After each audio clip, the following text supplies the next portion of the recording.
ஈத்தமிழ் media நேயர்களுக்கு அன்பு வணக்கம். இன்றைய நேர்காணலில் நம்முடன் இணைந்திருப்பவர் திமுக செய்தி தொடர்பு மாநில துணைத் தலைவர் திருமதி ஆண்டாள் பிரியதர்சினி மேம். வணக்கம் மேம். வணக்கம்மா. விஜய் அவர்களோட பிரச்சாரம் இருக்கு இல்லையா மேம், அது ஏன் இப்போ இன்னும் 4 நாள் தான் இருக்கு. ஸோ அப்படிங்கிறப்போ எதுக்கு இது ரத்த ஆகிட்டே போயிட்டு இருக்குன்னு நினைக்கிறீங்க? அப்போ ஆல்மோஸ்ட் அவர் பிரச்சாரங்கிறதே அவங்க சொல்ற தரப்பு என்னன்னா திமுக தான் சொல்றாங்க. பட் இந்த அது செக்யூரிட்டி வழங்குறது எல்லாமே தேர்தல் ஆணையம் தான். அவங்க ஏன் திமுக தான் சொல்றாங்க? அது மட்டும் இல்லாம பிரச்சாரம் ஏன் ரத்த ஆகிட்டே போயிட்டு இருக்குன்னு நினைக்கிறீங்க? எனக்கு ஊடகவியலாளர்கள்ட்ட ஒரு கேள்வி இருக்குமா நர்மதா, இதுக்கு நீங்களே பதில் சொல்லுங்க. இவ்வளவு கேள்வி கேக்குறீங்கல்ல, என்னைக்காவது ஊடகவியலாளர்கள் அந்த தாவேகாவின் தலைவரை சந்திக்க முடியுதா? உங்களோட கேள்விகளை முன்வைக்க முடியுதா? ஏன் பாருங்க இது மாதிரி ரத்தாகிட்டே இருக்கு, சொல்லுங்க.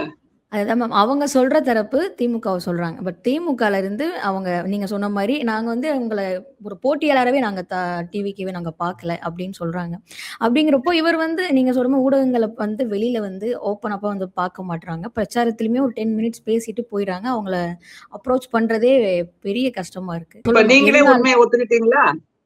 இல்ல உண்மையை ஒத்துக்கிட்டீங்களா? பரப்புரைக்கே அல்லது தேர்தலுக்கு முன்பே கூட அவரை சந்திப்பதோ, அவரிடம் கேள்வி கேட்பதோ, அவருடைய கருத்தியலை உள்வாங்குவதோ, அவருடைய கருத்தியலை கேட்டு பெறுவதோ கஷ்டமா இருக்குன்னா, இவர் நாளைக்கு ஜெயிச்சு நான் முதல்வர் நாற்காலியில உட்கார போறேன்னா யாருக்குமே அவரை பார்க்க வாய்ப்பே இருக்காதுங்கிறத முதல்ல புரிஞ்சுக்கோங்க. எங்களுடைய தலைவர் எப்படி எளிய மனிதராக இருக்கிறார், தெருவில் இறங்கி சென்று எளியவர்களோடு பேசிக் கொண்டிருக்கிறார், பூங்காவில் நடக்கிறார், அங்கே உள்ளவர்களோடு பேசுகிறார், தேநீர் கடைகளில் பேசுகிறார், பேருந்தில் பயணிக்கிறார், மெட்ரோவில் பயணிக்கிறார். இப்படியாக மக்களோடு கலந்து நிற்கக்கூடியவர் தலைவரா? இல்ல இல்ல இல்ல, நான் எல்லாரையும் விட உயர்ந்தவன், நான் தேவதூதன், நான் யாருக்குமே காட்சி தள்ள மாட்டேன், நான் யாருக்குமே தரிசனம் கொடுக்க மாட்டேன், நான் யாரோட கேள்விக்கும் பதில் சொல்ல மாட்டேன், நான் உங்களுடைய கேள்விகளுக்கெல்லாம் அப்பாற்பட்டவன், என்னிடமிருந்து செய்தி வரும், நான் அசரீரி மாதிரி சொல்லுவேன், அதை மட்டும்தான் நீங்க கேட்டுக்கணுமே தவிர என்னை நீங்கள் கேள்வி கேட்க முடியாது, நான் எந்த விதத்திலும் எந்த கேள்விக்கு பதில் சொல்ல மாட்டேன் என்று எதேச்சாதிகாரமாக இயங்கிக் கொண்டிருக்கின்ற ஒருவர் எப்படி அரசியலில் ஈடுபட முடியும், அரசியலில் வெற்றி பெற முடியும் என்பதை உங்களுடைய கற்பனைக்கே நான் விட்டுவிடுறேன். ஏனென்றால் ஊடகவியலாளர்கள் சிந்திக்கக்கூடியவர்கள். நீங்க தான் கேட்கணும், இப்படியான ஒருவரை எப்படி நாம் தலைவராக ஏற்றுக்கொள்வது அப்படின்னு. இதை ஒரு விளையாட்டுத்தனமான விஷயமாக எடுத்துக்கொண்டு அவர் அரசியல்ல நானும் இருக்கேன் பாரு, என் புருஷனும் கச்சேரிக்கு போறாருன்னு கிராமத்துல எல்லாம் ஒரு பழமொழி சொல்லுவாங்க. அது மாதிரி நானும் அரசியலுக்கு வந்துட்டேன்னு இங்க நிற்கிறார் அப்படிங்கறத மிக முக்கியம். அதை தவிர அவருடைய கட்சியை சார்ந்த அந்த எளியவர்கள், நான் அதை தற்குறிகள் கூட சொல்ல மாட்டேன், ரொம்ப ரொம்ப எளியவர்கள், சிந்தனையில் எளியவர்கள், அறிவில் எளியவர்கள், பொருளாதாரத்தில் எளியவர்கள், அவர்களை வைத்துக் கொண்டு அவர்கள் கொடுக்கின்ற 5, 10, 1000, 2000 டிக்கெட்டாக கொடுக்கின்ற பணத்தை வைத்து தன்னுடைய பொருளாதாரத்தை உயர்த்தி கொண்ட ஒருவர் உண்மையிலேயே அவர்கள் மீது அக்கறை இருந்தால் நிச்சயமாக இத்தனை ஆண்டு காலத்தில் அவர்களை அரசியல் படுத்தி இருப்பார். அவர்களுக்கு அரசியல் அறிவை புகட்டி இருப்பார், எப்படி ஒரு அரசியல் கட்சி செயல்பட வேண்டும் என்பதை செயல்படுத்தி காட்டி இருப்பார். ஒரு மிக நீண்ட அனுபவம் வாய்ந்த செங்கோட்டையன் ஐயா கூட இப்போது நான் தவக்கவிலிருந்து வெளியே வரப்போறேங்கிற சிந்தனையில இருக்கார். மிக சமீபத்துல தேர்தல் அறிக்கை வெளியிட்ட அன்னைக்கு செங்கோட்டையனை காணோம். யோசிச்சு பாருங்க, மிக முக்கியமான வியூக வகுப்பாளர், அந்த கட்சியில் மிகப்பெரிய பொறுப்பில் இருப்பவர், அவரே இல்லாமல் அந்த தேர்தல் அறிக்கை வெளியிடப்படுகிறது என்றால் இவ்வளவு குளறுபடிகள். ஏன்னா அது ஒரு கட்சியே இல்ல. விஜய் அவர்கள் ஏதோ ஒரு ஆசைக்காக 2 நாள் வெளியில வர்றாரு, திடீர்னு 2 நாள். அதை தவிர நர்மதா, உலகத்திலேயே அரசியல் கட்சி தலைவர்கள்ல அடிக்கடி லீவு போடுற ஒரு தலைவராக இவர் தான் இருக்கிறார். ஒரு நாள் பரப்புரை போயிட்டு வந்தா 5 நாள் leave போட்டுறார். as I am suffering from fever, as I am suffering from stomach ache அப்படிங்கிற மாதிரி லீவு போடக்கூடிய ஒரே நபராக விஜய் தான் இருக்கிறார். அவரை பத்தி இவ்வளவு நேரம் பேச வைக்கிறீங்கிறதா மிக முக்கியம். ஆனால் அவரை பற்றி பேசத்தான் அவருடைய முகமூடியை நாங்கள் வெளிப்படுத்துகிறோம். எந்த விதத்திலும் அரசியல் ஞானம் இல்லை, எந்த விதத்திலும் மக்களின் வலிகளை பற்றிய புரிதல் இல்லை, வாய்க்கு வந்ததையெல்லாம் சொல்றார். அது என்ன, குழந்தை பிறந்தால் உடனே தாய்மாமன் சீர் குலமகள் திட்டம் அப்படின்னு அதிமுக சொல்றது. இவர் என்னடானா தாய்மாமன் சீர் கொடுப்பேன், பிறந்த குழந்தைக்கு கிஃப்ட் கொடுப்பேன் அப்படிங்கிறார். அது அந்த மாதிரி பச்சிளம் குழந்தை பெட்டகம்னு தமிழ்நாடு அரசு நம்முடைய திராவிட மாடல் முதல்வர் குழந்தை பிறந்தவுடன் அந்த குழந்தைக்கு வேண்டிய எல்லா பரிசு பொருட்களையும் வைத்து அரசு மருத்துவமனைகளில் கொடுத்து கொண்டிருக்கிறது. இதெல்லாம் அவருக்கு தெரியவே மாட்டேங்குது. ஏதாவது ஒரு ஜிஹெச்க்குள்ள அவர் போய் பார்த்திருக்காரா என்ன நடக்குதுன்னு? வெளி மாநிலங்கள் எல்லாமே அரசு மருத்துவமனைகளுக்கு வந்து ஸ்டடி பண்ணிட்டு போறாங்க. எப்படி அண்டர் ஒன் ரூஃப் எல்லா வசதிகளையும் செய்து கொடுக்கிறீர்கள் என்று தமிழ்நாடு அரசின் சுகாதார கட்டமைப்பை பார்த்து வியந்து போயிட்டு இருக்காங்க. அப்படின்னா இது எதையுமே தெரியாமல் யாரோ ஸ்கிரிப்ட் ரைட்டர் எழுதி கொடுக்கிற அந்த பேப்பரை வச்சு அங்க படிச்சுட்டு போனா அதற்கு பெயர் பரப்புரையா? அதான் ஒரே கேள்வி. அந்த பேப்பரோட நம்பர் மாறுச்சுன்னா கூட இவருக்கு அதை கண்டுபிடிக்க தெரியல. எந்த விதத்திலையும் ஒரு தலைவருக்கு உண்டான தகுதியே இல்லாதவராக இருக்கிறார். அதைத்தான் நாங்க திரும்ப திரும்ப சொல்றோம். யார் வேண்டுமானாலும் அரசியலுக்கு வரலாம், நாங்க அதையெல்லாம் மறுக்கவே இல்லை. ஆனால் தகுதிப்படுத்திக் கொள்ளுங்கள். வெறுமே மிகப்பெரிய பெரும் தலைவர்கள் பெயரை சொல்லுவதால் மட்டுமே நீங்கள் உயர்ந்தவர்கள் ஆகிவிட மாட்டீர்கள் அப்படிங்கிறத புரிஞ்சுக்கோங்க. அதை தவிர மிகப்பெரிய சம்பளத்தை விட்டுட்டு வந்திருக்கேன், மிகப்பெரிய வலியோடு வந்திருக்கேன் அப்படின்னா இவருடைய மனைவிக்கு கொடுக்காத மனவலியா, இவருடைய குழந்தைகளுக்கு கொடுக்காத மனவலியா, இவருடைய பெற்றோர்களுக்கு கொடுக்காத மனவலியா? இவருக்கு என்ன வலி இருக்க போகுது? இவருக்கு முதுகு வலியா, தலைவலியா, கண்ணு வலியா, காது வலியா? எவ்வளவு தன்னுடைய வாழ்க்கையை தொலைத்து நிற்கிறார் இவருடைய மனைவி. அந்த மனைவியை ஒர்த்தில்லைன்னு சொல்றார் அப்படின்னா எப்படிப்பட்ட ஆணாதிக்க சிந்தனையோடு இவர் இருக்கிறார்? தன்னோடு இரண்டர கலந்த தன்னுடைய வாழ்க்கையை விஜய்க்காக தத்தம் செய்த தியாகம் செய்த ஒருத்தரை பற்றி ஒர்த்தில்லைன்னு சொல்றார். அதை அங்கே இருக்கக்கூடிய பெண்கள் கைதட்டி கொண்டாடுகிறார்கள். அதை தவிர எவ்வளவு தவறான கலாச்சாரத்தை உருவாக்கி இருக்கார் பாருங்க. பெண்களே சொல்றாங்க, ஏன் 2 பொண்டாட்டி இருந்தா என்ன தப்பு, 3 பேர் இருந்தா என்ன தப்பு அப்படின்னு. அந்த மாதிரி ஒரு கலாச்சார சீரழிவை இயல்பானதாக மாற்றி இருக்கிறார் என்றால் இது நல்ல விஷயமா? யோசிச்சு பாருங்க. உலகமே முன்னேறி கொண்டிருக்கிறதுமா, இளைஞர்களுக்கு வழிகாட்டி இளைஞர்களை விஞ்ஞான பூர்வமாக சிந்திக்க வைத்து சைனா போன்ற நாடுகள்ல செயற்கை சூரியனை உருவாக்கிட்டாங்க. இன்னமும் இவர் டிரான்ஸ்பார்மர்ல ஏறி நிக்க கூட்டத்தை வச்சுக்கிட்டு இவங்களாலதான் நான் ஜெயிக்க போறேன்னு சொல்றாருன்னா இதை விட நகைச்சுவை வேறு எதுவுமே இருக்க முடியாது. யோசிச்சு பாருங்க, யோசிக்க சொல்லுங்க. நாங்க யாரையுமே தடை சொல்லல. ஆனால் உலகம் எங்கே முன்னேறி கொண்டிருக்கிறது, இவர் எங்கே தன்னுடைய ரசிகர் பட்டாளத்தை நிற்க வைத்திருக்கிறார். அவங்கவுங்க வெளிநாடுகளுக்கு சென்று வேலை பார்த்து சம்பாதித்து தன்னுடைய குடும்பத்தை காப்பாற்றி கொண்டிருக்கிறார்கள். இவருடைய கூட்டம் எல்லாமே கை குழந்தையோட வெளியில வெயில்ல ஓடி வர்றாங்க பெண்கள். அப்படிங்கும் போது இதெல்லாம் தவறான விஷயம்னு அவர் சொல்ல வேண்டாமா? அந்த பெண்களுக்கு அறிவை கொடுக்க வேண்டாமா? புரிதலை கொடுக்க வேண்டாமா? திருநெல்வேலி பெண்கள் கூட இப்படி மாறி போய் மனம் சித்தம் கலங்கி இருக்கிறார்களேன்னு எனக்கு அதிர்ச்சியா இருக்கு.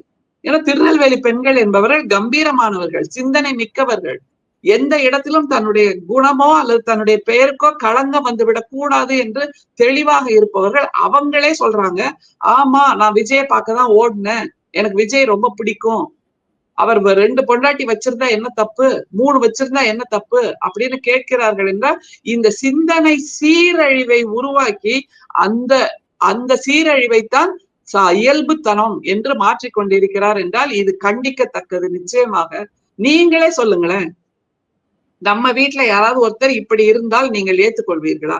என்னோட ஒரே கேள்வி அதுதான். மாற்றம் வேண்டும், மாற்றம் வேண்டும்னா இது என்ன சட்டையா, பேண்டா, சுடிதாரா? இன்னைக்கு போடுற ட்ரெஸ் நாளைக்கு போடக்கூடாதுங்கிறதுக்கு என்ன விதத்தில் மாற்றம் வேண்டும், அதையாவது தெளிவா சொல்லுங்க. தாவேகாவிடம் கேட்டால் மாற்றம் வேணும், என்ன மாற்றம்? இல்ல அது விஜய்னா சொல்லுவார். என்ன மாற்றம்ங்கிறது அவங்களுக்கும் தெரியல, அவருக்கும் தெரியல. எனவே மிக வருத்தமான ஒரு சூழல். அதனால இவங்க பொருட்டே கிடையாது.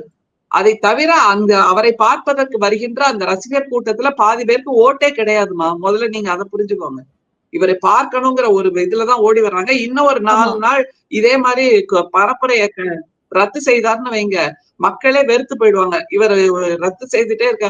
அதை தவிர நீங்களே பாக்குறீங்க, ஜூனியர் ஆர்டிஸ்ட கூட்டிட்டு வந்து அந்த சிச்சுவேஷனுக்கு ஏத்த மாதிரி கண்ணீர் விட வைக்கிறது, அப்படியே புலகாங்கிதமா பார்க்க வைக்கிறது, ஆச்சரியப்பட வைக்கிறதுன்னு நல்லா நடிக்க வைக்கிறாங்க.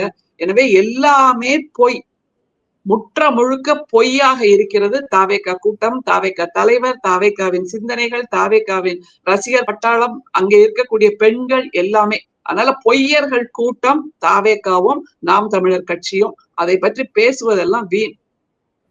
Okay ma'am. இப்போ அவர் வேற சொல்லியிருக்காரு, எனக்காக பெண்கள் வந்து ஒண்ணு பண்ணுங்க. உங்க வீட்ல வந்து விசில் சின்னத்தில கோலம் போடுங்க அப்படின்னு சொல்லியிருந்தாரு. ஸோ ஒரு சிலர் போட்டிருந்தாங்க. அது எதனால சொல்லியிருப்பாருன்னு நினைக்கிறீங்க? நமக்கு வரக்கூடிய வாக்குகள் எவ்வளோங்கிறத ஒரு செக் பண்ணிக்கலாங்கிற ஒரு காரணத்துக்காக கேட்டிருப்பாரா? இல்ல எதனால? ஏன்னா வீடு வீடா வேற போயிருந்தாரு. ஸோ அவங்களோட இல்ல. தொண்டர்கள் இதெல்லாம் இப்ப நான் கேட்கவா உங்கள்ட்ட இன்னொரு கேள்வி? அவர் என்ன சொன்னாரு? நான் வெளியில வந்துட்டா, அப்படியே உலகமே என் பின்னாடி ஓடி வந்துரும். கூட்டமாயிடும். கூட்ட நெரிசல் ஆயிடும். நான் இப்ப வீடு வீடா போய் உள்ள போய் பேசிட்டு தானே வர்றாரு. கோலம் போட சொல்லி அவரே கோலமாவ எடுத்து போடத்தானே செய்றாரு. அப்ப என்ன வானம் இடிஞ்சு விழுந்துருச்சா? இல்ல உலகத்துல இருக்கக்கூடிய எல்லாரும் இவர் பின்னாடி வந்து நின்னுட்டாங்களா? போயிட்டு வீட்டுக்கு போயிட்டாருல்ல. பனையூர் போயிட்டாருல்ல. ஒண்ணும் நடக்கலைல்ல. அப்படின்னா எதுக்கு ஒரு பில்டப் குடுத்துக்கிட்டே இருந்தாரு? அத முதல்ல சொல்லுங்க. எதுக்கு தன்னை பற்றிய ஒரு பிரம்மாண்டமாக ஊதி, ஊதி, ஊதி பெரிதாக்குகின்ற ஒரு பலூனை போல் ஒரு பிக்சர் குடுத்துக்கிட்டே இருந்தார். ஒரு இமேஜ் குடுத்துட்டே இருந்தார். அப்படின்னா தன்னுடைய சுய முகத்தை அவர் நம்பவில்லை. மக்கள் கிட்ட இப்படி ஒரு பிக்சரை இமேஜ கிரியேட் பண்ணிட்டே இருந்தா தன்னை வியப்பார்கள். தன்னை ஒரு தேவதூதனாக பார்ப்பார்கள் அப்படிங்கிற ஒரு சிந்தனை தான் அவர்ட்ட இருந்தது. இப்போ கீழ இறங்கி வந்து தெருவுல நடந்து ரசிகர் வீட்டுக்கு போறாரு அப்படிங்கிறப்ப ஒண்ணும் நடந்தில்ல. இயல்பானதாயிடுச்சு. அவ்வளவுதான். இன்னும் 2 வீட்டுக்கு போனாருன்னா, சரி இவ்வளவுதான் விஜய் விடுங்க. நம்ம வாழ்க்கைய நம்ம பார்க்கலாம். அப்படின்ட்டு அவங்க நகர்ந்து போயிடுவாங்க. இவர் அங்கேயே நிக்க வேண்டியதுதான். அது தவிர எதுக்கு விசில் அவருடைய சின்னத்தை அங்கே கோலமா போட சொல்றாங்க அப்படின்னா, மீதி கட்சியில் இருக்கக்கூடியவர்கள் வெற்றியின் சின்னமாக திராவிட முன்னேற்ற கழகத்தில் இருப்பவர்கள் கூட நாங்கள் உதயசூரியனை கோலமாக போடுவது எங்களுடைய வழக்கம் எப்போதுமே. நாங்கள் ஒவ்வொரு முறை வெற்றி பெறும் போதும் உதயசூரியன் கோலத்தை வாசலில் போடுகிறோம் என்பது இயல்பான விஷயம். அப்படி இவருக்கு இந்த போலச் செய்தல்னு ஒரு வார்த்தை உண்டுமா தமிழ்ல. அவர் அப்படி செய்யறாரா? ஐ நானும் இப்படி செய்யணும். அவர் அப்படி கோலம் போட சொல்றாரா? ஐ நானும் இப்படி கோலம் போடணும். அவங்க இவ்வளவு கொள்கையை சொல்றாங்களா? அப்ப நானும் இதை சொல்லணும். அந்த போலச் செய்தல். நம்ம வீட்ல எல்லாம் குழந்தைகள் பெரியவங்களோட உடைய எடுத்து போட்டுப்பாங்க தெரியுமா? சின்ன குழந்தைகள் அம்மாவோட புடவை எடுத்து சுத்திக்கும். பையனா இருந்தா அப்பாவோட சட்டையை எடுத்து போட்டுட்டு டாட் போட்டு நடக்கும். அது தனக்கு பொருந்தவே இல்லைன்னா கூட குழந்தைகள் அதை செய்யும். அதை போலத்தான் விஜயும் தனக்கு பொருத்தமே இல்லாமல் பொருந்தவே இல்லை என்றாலும் மீதி கட்சிகள் காலம் காலமாக இருக்கக்கூடிய திராவிட முன்னேற்ற கழகம் செய்யக்கூடிய செயல்பாடுகளை தானும் விளையாட்டுத்தனமாக செய்து பார்க்கிறார்ங்கிறதா உண்மை. விசில போடுறதுனால என்ன ஆயிட போறதுன்னு எங்களுக்கு தெரியல. அவ பெண்கள் போடுறாங்கிறத மிக முக்கியமா நான் வருத்தத்தோட பார்க்கிறேன். அவர் வந்து இந்த தேர்தல் அறிக்கை புக் வெளியிடுறப்போ சொல்லியிருந்தாரு, மாதம் ஒரு முறை பெரம்பூரும் வருவேன், திருச்சி கிழக்கும் வருவேன் அப்படிங்கிற மாரி சொல்லியிருந்தாரே மேம். ஏன்னா நீங்க ஈஸியா பார்க்கலாம். யார் பார்க்கணும்னு நெனச்சாலும் என்ன ஈஸியா நீங்க வந்து சந்திக்கலாம் அப்படிங்கிற மாரியும் ஒரு இது சொல்லியிருந்தாரு. பரப்புரைக்கு 234 தொகுதிக்கு போனாரா அவரு? ஒரு தலைவர் என்பவர் 234 தொகுதிக்கும் போகணுமா இல்லையா? எதிர்க்கட்சி தலைவர் போகிறார். அவருடைய வயதை கருத்தாமல் அதே மாதிரி எங்களுடைய திராவிட மாடல் தலைவரும் போய்கொண்டிருக்கிறாரா இல்லையா? எல்லா தலைவர்களும் போறாங்களா இல்லையா? இவர் எங்கேயாவது போறாரா? யோசிச்சு பாருங்க. ஒரு 4 இடத்துக்கு போறாருங்கிறதையே நீங்க ஹெட்லைன் நியூஸா பேசுறீங்க. பனையூர்ல இருந்து வெளியில வர்றாருங்கிறதையே ஒரு தலைப்பு செய்தியா பேசிட்டு இருக்கீங்க. அதுதான் அன்னைக்கு ஃபுல்லா ட்ரால் பண்ற மாதிரி போயிட்டு இருக்கு அப்படிங்கிறப்போ இது ஒரு விஷயமா? ஒரு தலைவர் என்பவர் எல்லா தொகுதிக்கும் போய் இன்னொன்னுமா உலகத்திலேயே இல்லாத அளவுக்கு கட் அவுட்ட வச்சுக்கிட்டு பரப்புரை பண்ற ஒரே கட்சி இதுதான் மிகப்பெரிய காமெடி. இவரோட கட் அவுட்ட தூக்கிட்டு வராங்க. உண்மையிலேயே தலைவராக இருந்தால் இவர் போய் நின்னு தன்னுடைய வேட்பாளர்களுக்காக வாக்கு கேட்கணும். அத பண்ணிருக்காரா? நீங்க சொல்லுங்க. விஜயோட கட் அவுட்ட வச்சுக்கிட்டு தன்னுடைய வாக்குகளை கேட்கின்ற ஒரு கொடுமை காலம் இந்த வேட்பாளர்களுக்கு வந்திருக்கிறது. அதனால நாங்க யாருமே சொல்லல. இவர் போனா என்ன, போகலைன்னா என்ன, எங்களுக்கு அதை பத்தி கவலை இல்லை. ஆனால் இவர் செல்கிறாரா இல்லையா மக்கள் கவனிக்கிறாங்க. நான் மக்களின் குரலாகத்தான் உங்கள்கிட்ட பேசிட்டு இருக்கேன். அதனால இவர் போகலைங்கிறதெல்லாம் நிஜம்தான். அதனால இந்த பெரம்பூர்லயே என்ன பார்க்கலாம், திருச்சியிலயே என்ன பார்க்கலாம் அப்படின்னா ஒருத்தர் 2 தொகுதியில வெற்றி பெற்றாலும் கூட ஏதாவது ஒரு தொகுதியை ராஜினாமா செய்யணுங்கிற அந்த பேசிக் நாலேஜ் அவருக்கு சொல்லுங்க முதல்ல போய். அடுத்தது அவர் ஜெயிச்சு வரட்டும், அப்புறம் பார்க்கலாம். அத்தைக்கு மீசை முளைச்சா அப்படிங்கிற மாதிரி ஒரு பழமொழி உண்டுல்ல, அதனால இவர் ஜெயிச்சு வரட்டும், அப்புறம் மீதி எல்லாம் பேசலாம். Okay ma'am. இப்போ நீங்க சொல்லியிருந்தீங்க, இப்போ கோபி செட்டிப்பாளையம் பார்த்தீங்க அப்படின்னா, செங்கோட்டையன் அவர்கள் நிக்கிறாங்க. செங்கோட்டையன் அவர்கள் இங்க இருக்கிறது இவங்களுக்கு ஒரு விதமான ஒரு பலம்தாங்கிற மாரி பார்க்கப்பட்டுச்சு. இப்ப அவரும் பார்த்தீங்க அப்படின்னா, தேர்தல் அறிக்கை புக் வெளியிடுறப்பயும் அவர் வெளி வரல அவங்க. ஒருவேளை அவர் வந்து இப்ப இபிஎஸ் கூட ஒரு குற்றச்சாட்டு வச்சுட்டு இருக்காரு. என்ன அப்டின்னா, செங்கோட்டையன் அவர்கள் வந்து திமுகவுக்கு சாதகமா இருக்காரு. கூடிய சீக்கிரத்துல அங்க போய் இணைஞ்சிருவாரு. அப்படிங்கிற மாரி ஒரு குற்றச்சாட்டு வச்சுட்டு வராரு. இத எப்படி பார்க்குறீங்க? அப்படி இருக்கிறதுக்கு வாய்ப்பு இருக்கா? ஓபிஎஸ் அவர்கள் மிக துணிச்சலாக ஒரு முடிவெடுத்து திமுகவில் வந்து சேர்ந்து வேட்பாளராகவும் இப்போது இருந்து மிகச் சிறப்பான ஆதரவை பெற்றுக் கொண்டிருக்கிறார். எங்களுடைய தலைவர் ஓபிஎஸ்கான பரப்புரையிலும் சென்று மிகச் சிறப்பாக கருத்துக்களை வெளியிட்டார். ஆண்டிப்பட்டி, தேனி இந்த தொகுதிகளில் எல்லாம் மிகச்சிறந்த வெற்றியை திமுக பெறும் என்பதையும் நாங்கள் குறிப்பாக எங்களுடைய தலைவர் சொல்லியிருக்கிறார். ஆனால் செங்கோட்டையன் மிக சமீபத்துல என்ன சொல்லிட்டு இருக்காரு? எடப்பாடி அவர்களை விடவும் நான் தான் முதலமைச்சர் ஆகியிருக்க வேண்டும். முதல் நாள் இரவு வரைக்கும் எனக்கு அப்படித்தான் சொல்லப்பட்டது. ஆனால் என்ன நடந்ததோ தெரியவில்லை. மறுநாள் இபிஎஸ் அவர்களை முதல்வராக அறிவித்தார் அப்படின்னு சொல்றாருல்ல. அப்படிங்கிறப்ப என்ன நடந்தது? அதுதான் மிகப்பெரிய கேள்வி. அதை தவிர செங்கோட்டையனை இபிஎஸ் வெளியேற்றியது எதற்காக? செங்கோட்டையன் என்பவர் மிக வலிமையான ஒரு தலைவராக இருக்கக்கூடியவர். அதிமுகவில் இபிஎஸ்ஐ விடவும் மிக நீண்ட அனுபவம் வாய்ந்தவர். அவர் இருந்தால் தனக்கு அது அச்சுறுத்தலாக இருக்கும் என்பதனால் தானே இபிஎஸ் அவரை வெளியேற்றினார். அப்படி என்றால் அவர் அனாதையாக இருந்தார். அரசியல் அனாதையாக மாற்றப்பட்டார். எந்த விதமான கருத்தியலும் இல்லாமல் அரசியல் பணி புரியாமல் ஓரமாக ஒதுங்கி இருந்தவர் தாவேகா என்ற ஒரு கட்சியில் சேர்ந்து இப்போது அவமானப்பட்டு நிற்கிறார். அதுதான் மிக முக்கியம். கோபிச்செட்டிப்பாளையத்துல இப்ப வேட்பாளர் ஆனாலும் அவர் வெற்றி பெறுவார் என்ற நம்பிக்கை அவருக்கே கிடையாது. அதனால்தான் அவர் திரும்ப திரும்ப அதிமுக தலைவர்கள்ட்ட சொல்லிட்டு இருக்கார், நான் செய்த தவறை நீங்கள் யாரும் செய்து விடாதீர்கள் அப்படின்னு சொல்லிட்டு இருக்கார். இந்த நேரத்துல தாவேக்கால இருந்து வெளியில வந்தா இன்னமும் கூடுதல் அவமானம் ஆயிடும் அப்படிங்கிறதுனால இப்போது அவர் தேர்தலை சந்திக்க தயாராகி கொண்டிருக்கிறார். நிச்சயமாக தேர்தலுக்கு பின் தாவேக்காவிலிருந்து வெளியே வருவார். திமுகவில் இணைவாரா அப்படின்னு ஒரு கேள்வி கேக்குறீங்க. தேமுதிக கூட்டணி திமுகவோடு இணைந்து தேமுதிக கட்சி திமுக கூட்டணியோடு இணைந்து சொன்ன ஒரு வார்த்தை, இபிஎஸ் அவர்கள் எங்களுக்கு துரோகம் செய்தார். ஆனால் அண்ணன் ஸ்டாலின் அவர்கள் நாங்கள் கேட்ட கோரிக்கைகளை உடனடியாக நிறைவேற்றி எங்களுக்கு ஒரு ராஜ்யசபா எம்பி பதவியும் கொடுத்திருக்கிறார். கூட்டணியிலும் மிகச்சிறப்பான தொகுதிகளை கொடுத்திருக்கிறார் என்று சொல்றார் இல்லையா? அது மாதிரி ஓபிஎஸ் அவர்கள் என்ன சொன்னார்? இது நாள் வரைக்கும் நான் சிரிக்கவே மறந்து போயிருந்தேன், புன்னகைக்க மறந்து போயிருந்தேன், சந்தோஷமா இருக்கிறதையே மறந்து போயிருந்தேன்.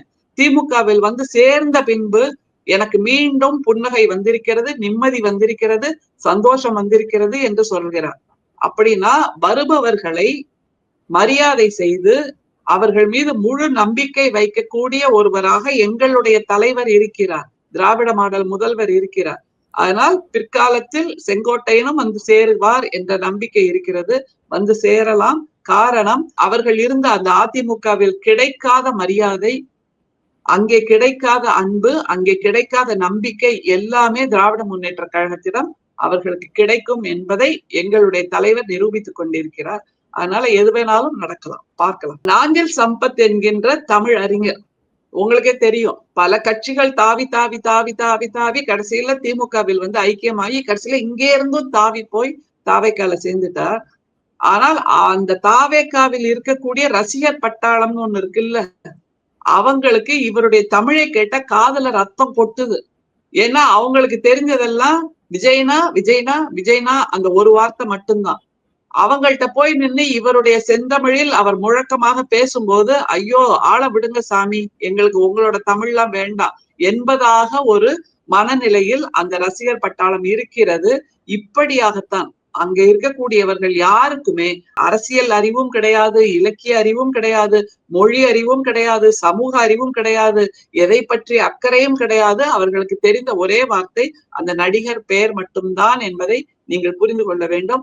அதே மாதிரிதான் சீமானும் திரும்ப திரும்ப திரும்ப திரும்ப பொய் பேசி பொய் பேசி பொய் பேசி தன்னுடைய முகத்தை பொய்களால் மட்டுமே நிரப்பிக் கொண்ட ஒருவர் என்று தமிழ்நாட்டு மக்கள் கண்டுபிடித்து விட்டார்கள். ஒரு மாவீரன் பிரபாகரனை கூட தனக்கான சமையல்காரராக மாற்றக்கூடிய பொய்யை சொன்னவர் சீமான் என்பதையும் தமிழ்நாட்டு மக்கள் கண்டுபிடித்து விட்டார்கள். இப்போது அவர் தமிழ் தேசியம் என்கின்ற போர்வையில் மீண்டும் போய் சனாதனத்தோடு ஐக்கியமாகி இருக்கிறார். அதனால்தான் சங்கரபடத்துக்கு போய் அங்கே இருக்கிற கோசாலையை பார்த்துவிட்டு வருகிறார் என்றால் சங்கியாக மாறி இருக்கிறார் என்பதையும் தமிழ்நாட்டு மக்கள் புரிந்து கொண்டார்கள். எனவே இவர்கள் எல்லாம் தமிழ்நாட்டுக்கு விரோதிகள் என்பதையும் புரிந்து கொண்டதனால்தான் நான் சொல்கிறேன், களம் திமுகவுக்கு சாதகமாக இருக்கிறது. திமுக 200க்கும் அதிகமாக வெல்லும் என்பது நிச்சயமான உண்மை. கண்டிப்பாக மேம். பல சுவாரஸ்யமான தகவல சொல்லியிருக்கீங்க. அங்க தாவேக்கால செங்கோட்டையனோட நிலைப்பாடு என்ன? அவரு ஃபர்தரா இந்த எலக்ஷன் டைம்ல வந்துட்டோமே அப்படிங்கிற காரணத்துக்காக தான் இருக்காரு. ஃபியூச்சர்ல திமுகல இணையறதுக்கு வாய்ப்பு இருக்கு. தேமுதிக மாரி அப்படிங்கிறத பல தகவல் சொல்லியிருக்கீங்க. ரொம்ப நன்றி மேம். ரொம்ப நேரம் டைம் ஸ்பெண்ட் பண்ணி பேசுனதுக்கு ரொம்ப நன்றி மேம். நன்றி.